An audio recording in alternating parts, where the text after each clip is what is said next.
ডুয়ার্সের জঙ্গল বন্য পশু পাখিতে ঘেরা। আমরা জলদাপাড়া ঘুরেছি, চিলাপাতা ফরেস্টও ঘুরেছি, মূর্তি নদীতে স্নানও করেছি। তবে আজকের অ্যাডভেঞ্চারটা একেবারেই আলাদা। হ্যাঁ, ঠিকই ভেবেছেন, আজকের আপনাদের নিয়ে যাব নর্থ বেঙ্গলের অ্যামাজনে।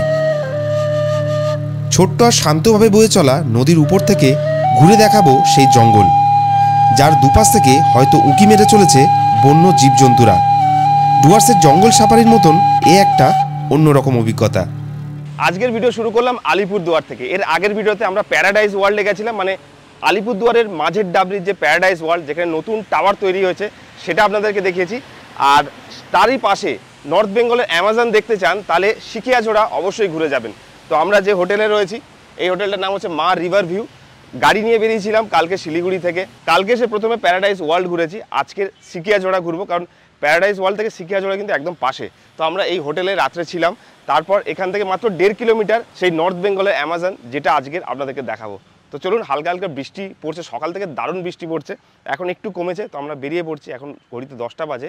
আর সিকিয়াঝোড়ার যে পার্ক, সেটা কিন্তু 10টার থেকেই ওপেন হয়। তো জাস্ট হোটেল থেকে ইউটার্ন নিলেই সামনে সিকিয়াঝোড়া, এখান থেকে 1.5 কিলোমিটার যেতে হবে। আর ছোট্ট একটা সরু রাস্তা, এটা দিয়ে এগিয়ে যাব খানিকক্ষণ। তো ফার্স্ট টাইম সিকিয়াঝোড়া এক্সপ্লোর করতে চলেছি, তো দেখা যাক নর্থ বেঙ্গলে অ্যামাজন কেমন হয়। আর কালকে রাতে এতই বৃষ্টি হয়েছে, চারিদিক সবুজ হয়ে গেছে, তো আশা করছি ভালো ভিউ পাবো। তো এর আগে আমরা নর্থ বেঙ্গলে অনেকগুলো সাফারি করেছি, চিলাপাতা, মূর্তি, জলদাপাড়া, সবকটা সাফারি কিন্তু কমপ্লিট। তো তার সঙ্গে এই যে সিকিয়াঝোড়ার সাফারি বলা ভালো, তো সেটা কিন্তু বেশ ভালো অ্যাডভেঞ্চারাস। তো সামনেই দেখো, পুরো গরু রাস্তা জ্যাম করে দিয়েছে, সরু একটা রাস্তা, তার মাঝখানে গরু সরছে না। তো দেখো, গরু আমাদের সকাল সকাল রাস্তা আটকে দিয়েছে, তো কিছু করার নেই, ছোট একটা রাস্তা, অনেকগুলো গরু আছে, পুরো গরুগুলো লম্বালম্বি রাস্তাগুলো আটকে রেখেছে। হোটেল থেকে বেরিয়ে গ্রামের রাস্তা শুরু, আর সেই রাস্তা ধরে 2 থেকে 3 কিলোমিটার। তার পাশে মাঠের মাঝ বরাবর এই ছোট্ট খালটি বয়ে চলেছে। আগে এই গ্রামের রাস্তা কাঁচা ছিল, তবে এখন ট্যুরিস্টের আনাগোনা বাড়তে পিচের রাস্তা তৈরি হয়েছে। আর এই রাস্তা ধরেই পৌঁছাতে হবে সেই অ্যামাজনের জঙ্গলে। তো আমরা প্রায় এসে গেছি কাছাকাছি। তো এখানেও কিন্তু অনেকগুলো হোমস্টে রয়েছে, মানে শুকিয়াঝোড়ার কাছেও অনেকগুলো হোমস্টে রয়েছে। তো পরের বারে জানলে এখানেই আমরা থাকবো। আর সামনে দেখো গেট, এই গেটটাই হলো শুকিয়াঝোড়ার গেট। তো চলে এসেছি শুকিয়াঝোড়া পার্কে। হোটেল থেকে বেশি কিন্তু সময় লাগেনি, 1.5 কিলোমিটার রাস্তা। রাস্তায় অগুন্তি ছাগল আর গরু পেয়েছি। সকালবেলা একদম ফাঁকা রয়েছে। তো এখান দিয়ে ভিউ কিন্তু খুব সুন্দর, এখানে ছোট্ট ঝর্ণা রয়েছে, ঝর্ণা টাইপের জল বয়ে চলেছে, পিছনে জঙ্গল, আর এখান দিয়ে খালটাকে ক্রস করা যাবে। তো টিকিট কাউন্টারটা পাশেই রয়েছে। তো এখন যেহেতু সকালবেলা, মানে বৃষ্টি ভালোই হয়েছে, ফাঁকা ফাঁকা লাগছে। তো এই সকালে বোট চালু করবে কি না, সেটাও একটা কিন্তু কোয়েশ্চেন রয়েছে। তো জিজ্ঞেস করে নিই যে বোট কখন ছাড়বে, আদৌ ছাড়বে কি না, বা কীভাবে আজকে আমাদের ট্রিপটা প্ল্যানিং করব, সেটা আমি জিজ্ঞেস করে নিই। তারপরে এই নর্থ বেঙ্গলে অ্যামাজনের পুরো ডিটেলস আপনাদের সঙ্গে শেয়ার করব।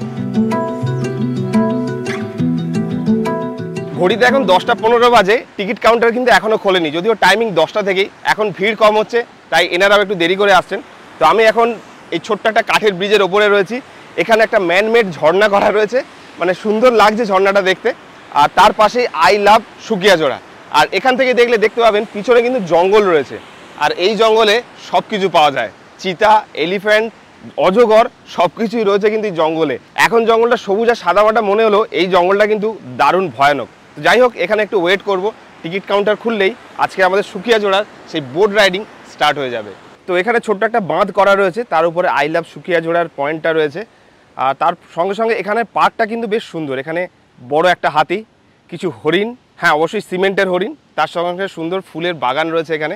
তো ঠান্ডার সময় এলে ডেফিনেটলি এটা জায়গাটা খুব ভালো লাগবে। এখনও সবুজ হয়ে রয়েছে চারিদিকে, যেহেতু কন্টিনিউয়াস কয়েকদিন ধরে বৃষ্টি হচ্ছে। আর এই দিক দিয়ে এগিয়ে গেলে আমাদের সেই বোটিং, যেখান থেকে আমরা অ্যামাজন রিভারের রাইড শুরু করব। তো এখন যেহেতু কাউন্টার খোলেনি, তো পার্কটাকে আপনাদেরকে একটু ঘুরে দেখাই।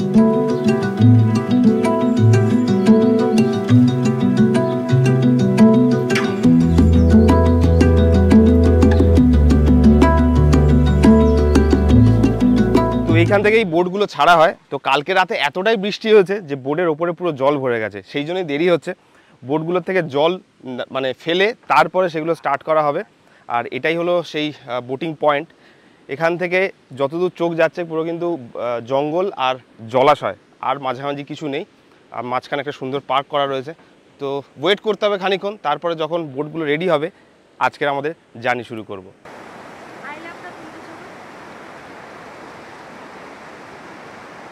আর যদি বোটিং করতে এসে একটু হাতে সময় থাকে বা যদি বোটিংয়ের টাইমে দেরি হয়, তাহলে এখানে দিদিরা রয়েছেন, এখানে খাবার দাবারও রয়েছে, যেমনটা চাইবেন খাবারও পেয়ে যাবেন। ম্যাগি দিদি হয়েছে আমাদের ম্যাগিটা। তো আমরা এখানে একটু ওয়েট করছি, কারণ বোটে ছাড়তে এখনও দেরি রয়েছে। তো এখান থেকে ম্যাগিটাকে খেয়ে নেবো, তারপরে সোজা গিয়ে সেই বোট চড়বো। তো সকালে কিন্তু হোটেলে ব্রেকফাস্ট করে বেরোয়নি, যে জন্য একটু ম্যাগি খেয়ে নিয়েছি। তারপরে এখনও টাইম আছে, মাঝিরা রেডি হচ্ছেন, কারণ সকালে নৌকা পরিষ্কার করতে লেগেছে, কচুরি পানায় ভরে গেছিলো পুরোটা, সেগুলো পরিষ্কার করতে লেগেছে, তারপরে বোট ছাড়বে। তো এখনও বোটিং শুরু হতে অনেকটা টাইম লাগবে, কারণ বোটগুলোতে পুরো জল ভরে গেছে। তার মাঝখানে এখানে একটা হোমস্টে পেলাম। যদি আপনারা ন্যাচারাল একটা ফিল পেতে চান আর এরকম একটু জঙ্গলের ভিতরে থাকতে চান, এটা হলো শুকিয়াঝোড়া ন্যাচারাল ক্যাম্প। তো এখানে একটা সুন্দর হোমস্টে রয়েছে, তো সেইটা একটু আপনাদের ঘুরে দেখাই। যদি এই ক্যাম্পটা ভালো লাগে, শুকিয়াঝোড়ার পাশেই, এখানে এসে স্টে করা কিন্তু আমার মনে হয় অনেক ভালো। আমরা রাস্তার পাশে ছিলাম, কিন্তু এই জায়গাটা আরও বেশি বেটার মনে হয়েছে আমার। তো এই পাশে হলো শুকিয়াঝোড়া, এখানে হলো সেই নেচার ক্যাম্পের গেট দিয়ে আমরা ভেতরে চলে এসেছি। এখানে থাকার সুন্দর ব্যবস্থা রয়েছে, সামনে আরেকটা কটেজ রয়েছে, সুন্দর ফুলের বাগানে ঘেরা। তো এই হোমস্টেটা আপনারা ট্রাই করতে পারেন যদি শুকিয়াঝোড়া ঘুরতে আসেন। তো আলিপুরদুয়ারের এই সব জায়গাগুলো কিন্তু আস্তে আস্তে আরও বেশি ফেমাস হচ্ছে। গ্রিনল্যান্ড পার্ক নতুন স্টার্ট হয়েছে, তার সঙ্গে সঙ্গে এই শুকিয়াঝোড়াতেও সুন্দর সুন্দর হোমস্টে রয়েছে। কন্ট্যাক্ট নাম্বার নিচে দিয়ে রাখবো, যদি আপনারা আসতে চান এরকম একটা জঙ্গলের মধ্যে একদিন রাত কাটানোর সুযোগ পাবেন। তো এখন ঘড়িতে প্রায় 11:45 বেজে গেছে, তো এখানে আর সময় নষ্ট করবো না, আরেকবার ঘুরে দেখি বোটিংগুলো স্টার্ট হয়েছে কিনা। তো ফাইনালি কাউন্টার খুলে গেছে, আমি এখানে একদম দাদা বসে রয়েছেন।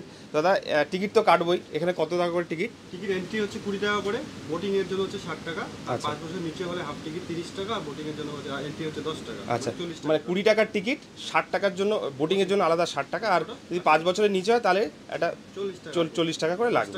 হাফ টিকিট, আর বোটিং এর জন্য 30 টাকা। তো আমরা যেহেতু পার্কেও ঢুকবো, বোটিংও করবো, তো একসাথে দুটো টিকিট কেটে নিলাম। আচ্ছা দাদা, একটা জিনিস জানতে চাইছিলাম, আপনাদের এটা কবে মানে বন্ধ থাকে কি কোনো দিন? এটা বন্ধ আমাদের বছরে 2 দিন বন্ধ থাকে। আচ্ছা, এটা যে দুর্গাপূজার দশমীর দিন আর হোলির যে দশমীর দিন, এই দুটো দিনই বন্ধ থাকে। আচ্ছা, সবসময় খোলা থাকে। দুর্গাপূজার দশমীর দিন আর হোলির দিনটায় বন্ধ থাকে, বাকি কিন্তু সোম থেকে রবি প্রত্যেক দিনই খোলা থাকে। তো কোনো চিন্তা নেই, যে কোনো দিন এসে আরামসে এখানে ঘুরে যেতে পারবেন। তো অনেকক্ষণ পরে আমাদের বোট রেডি হয়ে গেছে। কাকা অনেকক্ষণ কষ্ট করে এই বোটটাকে পরিষ্কার করে শুকনো করেছেন। তো বোটের মধ্যে উঠি।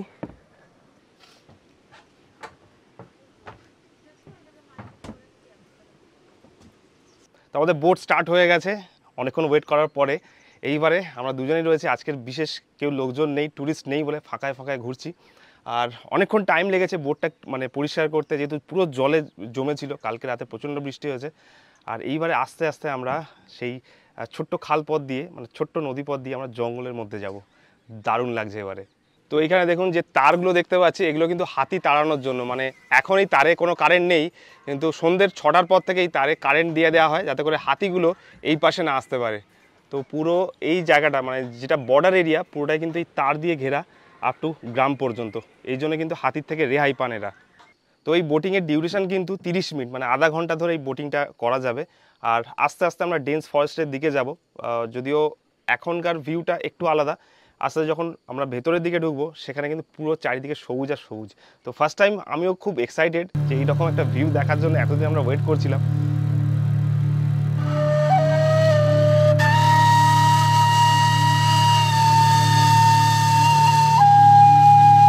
প্রায় 10-15 মিনিট হয়ে গেল আমরা জঙ্গলের ভেতর দিয়ে কিন্তু আস্তে আস্তে যাচ্ছি। এটা বক্সার টাইগার রিজার্ভ ফরেস্ট। এখানে কিন্তু সব রকমের জন্তু জানোয়ার রয়েছে, হাতি রয়েছে, বাঘ রয়েছে, ভয়ানক সাপও রয়েছে। তো যাই হোক, আস্তে আস্তে ভেতরের দিকে যত যাচ্ছি আরও বেশি থ্রিল্ড হচ্ছে।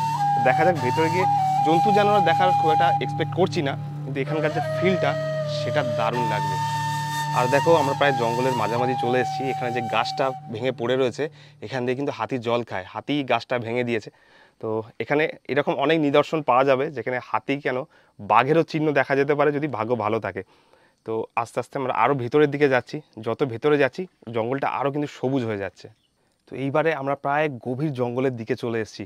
তো আশেপাশে কোনো সারা শব্দ নেই, নিস্তব্ধ, ছমছমে, গা ছমছম অবশ্যই করবে। তো এর আগে আমরা অনেকগুলো ফরেস্ট সাফারি কিন্তু করেছি, নর্থ বেঙ্গলের যতগুলো বড় ফরেস্ট সাফারি আছে সবগুলোই করেছি। চিলাপাতা করেছি, মূর্তি করেছি, জলদাপাড়া করেছি, কিন্তু এই যে ফিলটা এটা সবার থেকে আলাদা। এত সুন্দর একটা জঙ্গলের মাঝখান দিয়ে এই বোট নিয়ে যাওয়ার জাস্ট কল্পনা করা যায় না। তো পিছনে কাকু বোট চালাচ্ছেন, তো কাকুকে একটু জিজ্ঞেস করবো, কাকু এই জঙ্গলে মানে আপনারা কি কি জন্তু জানোয়ার এখনো পর্যন্ত দেখতে পেয়েছেন? এখানটায় হাতি আছে 1 নম্বর, বাইসন আছে, হরিণ আছে 3 রকমের। আচ্ছা, হাতি, বাইসন, 3 রকমের হরিণ এই জঙ্গলে আছে। ভালু আছে, ভালুও আছে। আচ্ছা, সাপ, সব রকমের সাপও রয়েছে। অজগর আছে শুনলাম এই জঙ্গলে, বড় আছে। মানে অজগর সাপেরও দেখা মিলতে পারে এই জঙ্গলে এলে। এই জন্য এটাকে নর্থ বেঙ্গলে অ্যামাজন বলে, কারণ এখানে কিন্তু প্রচুর জীবজন্তু রয়েছে, জন্তু জানোয়ার রয়েছে।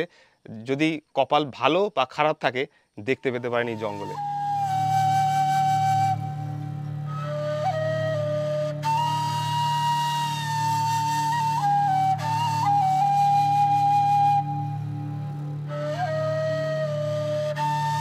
তো এইখান থেকে চাইলে গাছের পাতাতেও ছোঁয়া যাবে, এত কাছ দিয়ে যাচ্ছে, একদম সরু একটা জায়গা যার মাঝখান দিয়ে কিন্তু যাচ্ছে। আর এখানে মাটি দেখা যাচ্ছে, বাঘও আসে এখানে, হাতিও আসে, তার সঙ্গে সঙ্গে অনেক জন্তু জানোয়ার আছে। যদিও এখন ঠিক চোখে পড়ছে না, হয়তো জঙ্গলের ভেতর থেকে ওরা আমাদেরকে নজর রেখেছে, কারণ একদম ফার্স্ট যে নৌকা সেটা আমরা চড়ছি, মানে আজকের দিনে সবথেকে প্রথম নৌকা। তো সেই জন্য জন্তু জানোয়াররা খুব একটা ডিস্টার্ব নয়, তো হতে পারে কাছাকাছি ওরা ঘোরাঘুরি করছে।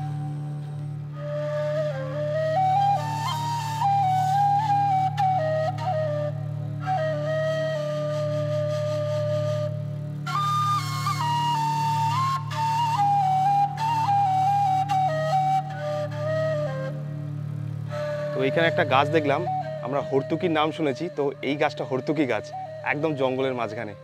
তো একটু আগে ভালোই বৃষ্টি হচ্ছিল, সেই জন্য জলের যে টানটা, আমরা জলের স্রোতের বিপরীতে যাচ্ছি, সেই জন্য কিন্তু ভালোই কষ্ট হচ্ছে নৌকাটাকে এগিয়ে নিয়ে যাওয়ার।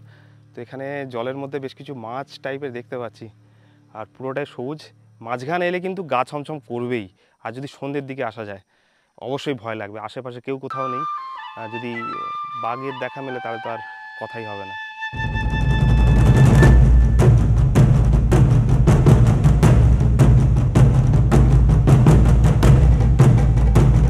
আমরা প্রায় আধা ঘন্টা বোট রাইড করে একদম গভীর জঙ্গলে চলে এসেছি।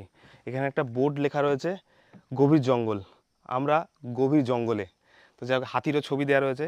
এইখান থেকে কিন্তু রিস্ক আছে, দেখে এত শান্ত মনে হলেও জঙ্গলটা এতটা শান্ত নয়, যে কোনো সময় যে কোনো কিছু বিপদ ঘটতে পারে। তবে বিপদের জন্যই এত বেশি মজা, আর এত বেশি এক্সাইটমেন্ট, আর এত বেশি রোমাঞ্চ রয়েছে এই রাইডে। তো এখান থেকে আমাদের বোটটাকে আবার ঘুরিয়ে নিয়ে যেতে হবে, আর যেখান থেকে আমরা শুরু করেছিলাম সেখানেই আমরা এখান থেকে ঘুরে রিটার্ন করব। এখান থেকে পরপর বোটগুলো কিন্তু এবারে ছাড়া শুরু হয়েছে, কারণ আকাশ পরিষ্কার আর বৃষ্টিটাও কমে গেছে, তাই একের পর এক অনেক ট্যুরিস্ট আসছে এবারে এই জঙ্গল ঘোরার জন্য। তো ওভারঅল জঙ্গলের ফিলটা কিন্তু দারুণ মারাত্মক, অবশ্যই আপনাদের একবার ঘুরে দেখা উচিত। পাতাটা ধরার চেষ্টা করুন।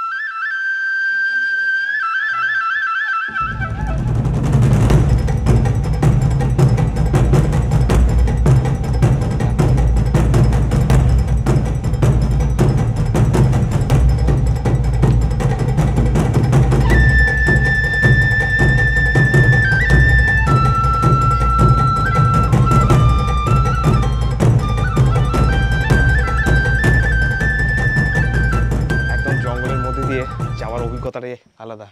তো চারিদিকে জঙ্গল আর মাঝখান দিয়ে যাচ্ছি, জলের ভালোই টান রয়েছে, যে জন্যে বোটটাকে নিয়ে যেতে একটু অসুবিধা হচ্ছে, বেশ কষ্টকর কিন্তু। আর জলের মধ্যে কিছু মাছ দেখা যাচ্ছে, জলটা বেশ ঘোলা, তবে খুব শান্তশিষ্ট জায়গাটা। প্রায় আধা ঘন্টারও বেশি আমরা এই সিকিয়া ঝোড়াতে ঘুরে বেড়াচ্ছি। দাদা আমাদের সঙ্গে রয়েছেন, একভাবে কিন্তু এই একটা ছোট্ট লাঠি দিয়ে, মানে লম্বা লাঠি দিয়ে, লুগি বলে এটাকে, ডুগি দিয়ে এই বোটটাকে চালিয়ে যাচ্ছে। চালানোটা কিন্তু কষ্ট, কারণ জলের বিপরীতে আমরা যাচ্ছিলাম, যা ফেরার সময় জলের স্রোতের সঙ্গে যাচ্ছি, তো এখন একটু ইজি হচ্ছে, একটু তাড়াতাড়ি যাচ্ছে বোটটা। তো কাকা, এই যে জঙ্গলে এর আগে এখন বাঘ বা এরকম কিছু দেখেছো? হ্যাঁ, বাঘ এই জায়গাটার মধ্যে আমি একদিন 60টা হাতি পেয়েছি। 60টা হাতি ছিল। বোটটা নিয়ে ওইখানে দাঁড়াইছি, এদিকেও যাচ্ছে ওদিকেও যাচ্ছে, হাতি পারাপার করে এখান দিয়ে, হ্যাঁ, জলের উপর দিয়ে। বাপরে বাপ। তো এই হলো সেদিন আমাকেই ভয় লাগছে। তো স্বাভাবিক, হ্যাঁ। তো তখন টুরিস্টরা ছিল এখানে? টুরিস্ট ছিল টুরিস্টের সামনে 24টা টুরিস্ট ছিল। জন ছিল। আচ্ছা, দেখুন এই জিনিসগুলো মনে হয় যে আমরা দেখতে পাচ্ছি না কেন, বা দেখলে ভালো হতো, কিন্তু যখন সামনাসামনি থাকবে তখন কিন্তু ভালোই ভয় লাগে সবার, তাই না? সবাই কান্দাকান্দি শুরু হয়ে যায়। হ্যাঁ একদম, কারণ হাতি বা চিতার কোনো বিশ্বাস নেই, ওরা একটু আনইজি ফিল করলে অ্যাটাক করে দিতে পারে, এরকম হয়েওছে অনেক। তো যাই হোক, আজকে টোটাল আমাদের যে ট্রিপটা ছিল দারুণ এনজয় করেছি। অনেকেই তো অনেক রকম সাফারি করেন, কিন্তু এই সিকিয়াজোড়ার যে বোট রাইড এটা অবশ্যই আমি রেকমেন্ড করব। দেখুন খুব বেশি এক্সপেকটেশন নিয়ে আসবেন না যে বাঘ ভাল্লুক লাফিয়ে বোটের ওপর পড়বে, সেরকমটা নয়, কিন্তু জঙ্গলের পিওর ফিল পেতে গেলে এইটা অবশ্যই একবার ট্রাই করা উচিত। তো আরেকটু পরে আমরা যেখান থেকে শুরু করেছিলাম সেখানে ব্যাক করব, আর তারপরে আজকের আমাদের এই সিকিয়াজোড়ার যে বোট রাইড সেটা শেষ করব। আচ্ছা, অনেকে এটা বলে যে এই জঙ্গলে অজগরও আছে, সেটাও কি ঠিক? হ্যাঁ অজগর আছে। আচ্ছা, প্রচুর অজগর আছে, প্রচুর অজগর আছে আমাদের এইখানটায় অজগর, জঙ্গলে অজগর আছে, আবার আমাদের গ্রামেও অজগর আছে। আচ্ছা, মানে নদীতেও পাওয়া যাবে এই জায়গাগুলোতে? হাঁস টাস আছে না, সব আমাদের গ্রামে হাঁস গিলা সব খেয়ে নিচ্ছে। আচ্ছা, আর এইখানটাও ইয়ে পানকড়িয়া আসে বা বিদেশি পাখি আছে না, সব খেয়ে নেয়, অজগর খেয়ে নেয়। তাহলে অনেক অজগর আছে জঙ্গলে? অনেক অজগর আছে। আর এমনও জঙ্গলের মধ্যে, আমাদের জঙ্গলের মধ্যে এমনও সাপ আছে, মানে সোনার মতন, মনে করো ভাববেন কি এটা হাড়। আচ্ছা, হ্যাঁ, সোনার হাড়ের মতন দেখে, চকচক করতেছে। তো সোনার হাড়ওয়ালা সাপও এখানে পেয়ে যাবে, যেটা দেখতে একটু সোনার হাড়ের মতন। আর সবুজ রঙেরও আছে, সবুজ রঙের, হ্যাঁ, যেটা লাউ বলি। লাউ ডগাটা তো আলাদা। আচ্ছা, এটা জঙ্গলের ওই সিস্টেমে, মানে ওইটা সবুজ রঙের সাপ, সবুজ রঙের সাপ, মানে দেখলে বোঝাও যাবে না যে কোথায় শুয়ে আছে। হ্যাঁ, শুয়ে আছে গাছের পাতায়। বাহ, তো এই জঙ্গলে কিন্তু ফিলটাই আলাদা। তো আবারও বলছি, যদি কুকুর ঠুকুর তো এগুলা তো আছেই, এটা নরমালি আছে, এগুলা তো আছেই। তো যারা যারা এই ভিডিওটা দেখছে, তো তাদেরকে, মানে আমরা কলকাতা থেকে অনেকে দেখছেন, শিলিগুড়ি থেকে দেখছেন, তো এই জঙ্গলটা সবাইকে আসার জন্য অবশ্যই বলা উচিত যে একবার অন্তত ঘুরে যাও। না, এটা তো মনে করো দ্বিতীয় অ্যামাজনের মতো লাগে, দ্বিতীয় অ্যামাজন লাগে একদম। হ্যাঁ, উত্তরবঙ্গের অ্যামাজন। হ্যাঁ, তো সেই হিসাবে একবার অবশ্যই ট্রাই করা উচিত।